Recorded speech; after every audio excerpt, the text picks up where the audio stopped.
Assalamu alaikum student. I hope you all are fine and will be safe and sound at your home. Student, today we are going to talk about respiration. Here, first of all, I am going to introduce you these two major respiratory gases. One is carbon dioxide and the other one is oxygen. You will see in the whole process of respiration these two gases, carbon dioxide and oxygen. Now here the question arises, why cell need to obtain oxygen and eliminate carbon dioxide? Cell oxygen क्यों लेता है और carbon dioxide को eliminate क्यों करता है? So here is answer, cell need to obtain oxygen to produce ATP and eliminate carbon dioxide to prevent toxic effect. अब आपको पता है कि हम ऑक्सीजन को इनहेल करते हैं, कार्बन डाइऑक्साइड को एक्सहेल करते हैं, और जो ऑक्सीजन हम इनहेल करते हैं वो हमारे बॉडी सेल को मिलती है। ठीक है, जब वो हमारे बॉडी सेल को ऑक्सीजन जाती है तो हमारे बॉडी के सेल्स के अंदर क्या होता है, मेटाबॉलिक प्रोसेस होता है। मेटाबॉलिक प्रोसेस हमारे पास केमिकल रिएक्शंस को बोलते हैं। डिफरेंट केमिकल रिएक्शन हमारी बॉडी के सेल्स में हो रहे होते हैं और जिनके रिजल्ट में हमारे पास क्या बनती है, एटीपी बनती है। आपने प्रीवियस क्लास में पढ़ा भी होगा एटीपी क्या होती है। एटीपी हमारे पास एनर्जी करेंसी मॉलिक्यूल है जिसकी फुल फॉर्म हमारे पास क्या है, एडिनोसिन ट्राइफॉस्फेट। ठीक है, इसी तरह हम क्या करते हैं, कार्बन डाइऑक्साइड को एक्सहेल करते हैं, क्योंकि कार्बन डाइऑक्साइड अगर हमारी बॉडी में एक्यूमुलेट हो जाए, हमारे सेल्स में एक्यूमुलेट हो जाए तो टॉक्सिक इफेक्ट क्रिएट कर देती है। इसलिए कार्बन डाइऑक्साइड को एक्सहेल करना या एलिमिनेट करना बॉडी से बहुत ज़रूरी है। ठीक है, नाउ स्टूडेंट हम अपने टॉपिक की तरफ आते हैं, मेन टॉपिक की तरफ। What is respiration? रिस्पायरेशन क्या होती है? एक्चुअली रिस्पायरेशन हमारे पास एनर्जी हील्डिंग प्रोसेस है। एनर्जी हील्डिंग प्रोसेस से मुराद ये है कि हम इस प्रोसेस से एनर्जी लेते हैं। ठीक है, जैसे हम किसी फ्यूल को बर्न करते हैं तो in the presence of oxygen, तो उसके रिजल्ट में हमारे पास क्या बनती है, कार्बन डाइऑक्साइड बनती है, वाटर बनता है और हमें एनर्जी मिलती है। और जो एनर्जी मिलती है वो in the form of heat and light मिलती है।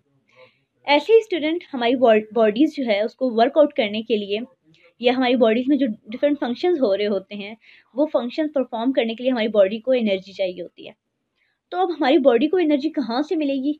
वो हम जो फूड इंटेक करते हैं रोज़ाना, हम जो डेली बेसिस पे फूड इंटेक करते हैं, वो फूड हमारी बॉडी के अंदर जाके उसकी मेटाबॉलिज्म होती है, ब्रेक डाउन होती है। तो वो फूड ब्रेक होती है और उसके रिजल्ट में एज अ रिजल्ट हमें क्या मिलती है, एनर्जी मिलती है in the form of ATP. ठीक है, so here is the definition. What is respiration? Process of obtaining oxygen and delivering it to the cell for cellular respiration. मतलब कि ऑक्सीजन को आप ऑब्टेन करते हैं फ्रॉम द एटमॉस्फेयर, ऑक्सीजन को आप इनहेल करते हैं और फिर वो बॉडी सेल को आप डिलीवर करते हैं, किसके लिए, सेलुलर रिस्पायरेशन के लिए। ठीक है, एंड रिमूविंग कार्बन डाइऑक्साइड, और कार्बन डाइऑक्साइड को रिमूव करते हैं, प्रोड्यूस बाय द सेल, जो कि सेल प्रोड्यूस करता है। ठीक है, रिस्पायरेशन के प्रोसेस में हमारे पास जो वेस्ट मटेरियल प्रोड्यूस होता है वो कार्बन डाइऑक्साइड है और दूसरा हमारे पास वाटर है, जो कि हमारी बॉडी से एलिमिनेट कर दिया जाता है in the form of urination, in the form of sweating या फिर बाय द एक्सहेलेशन। ठीक है,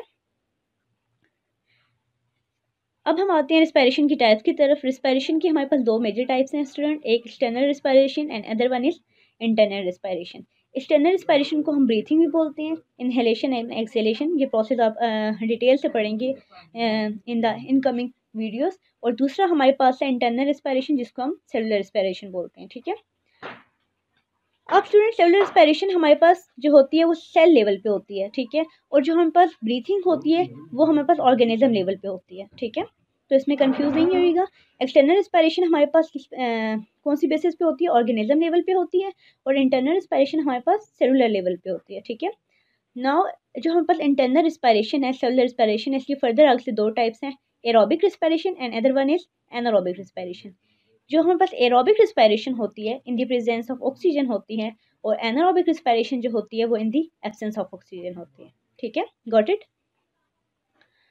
अब हम डिस्कस करेंगे एक्सटर्नल रिस्पायरेशन को। सबसे पहले हम डिस्कस करेंगे इस एक्सटर्नल रिस्पायरेशन को डिस्कस करेंगे। ठीक है, तो एक्सटर्नल रिस्पायरेशन ब्रीथिंग हमारे पास क्या होती है, breathing the exchange of respiratory gases. ठीक है, जो रिस्पायरेटरी गैसेज जिनको हमने स्टार्ट में डिस्कस किया, that is carbon dioxide and oxygen, उनको जब हम एक्सचेंज करते हैं एनवायरनमेंट के साथ, between the body and the environment. मतलब कि जब हम एनवायरनमेंट से, एटमॉस्फेयर से हम ऑक्सीजन को इनहेल कर रहे होते हैं और कार्बन डाइऑक्साइड को एक्सहेल कर रहे होते हैं, तो ये जो स्टूडेंट हमारे पास ये जो प्रोसेस होता है इनहेलेशन का और एक्सहेलेशन का, इसको हम बोलते हैं ब्रीथिंग।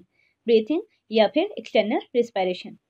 ठीक है, अब हम आते हैं इंटरनल रिस्पायरेशन की तरफ। इंटरनल रिस्पायरेशन क्या होती है, इंटरनल रिस्पायरेशन जिसको हम सेलुलर रिस्पायरेशन भी बोलते हैं। ठीक है, ये एक हमारे पास मेटाबॉलिक प्रोसेस है मेटाबॉलिक प्रोसेस से मुराद मैंने आपको बता दी है कि कोई भी केमिकल रिएक्शन होना, ठीक है, जिसमें हमारे पास डिफरेंट केमिकल रिएक्शन होते हैं, ठीक है, which occur in cell involve oxidation of organic molecule. Organic molecule से मुराद यहाँ पे फूड है कि फूड की यहाँ पे क्या होती है,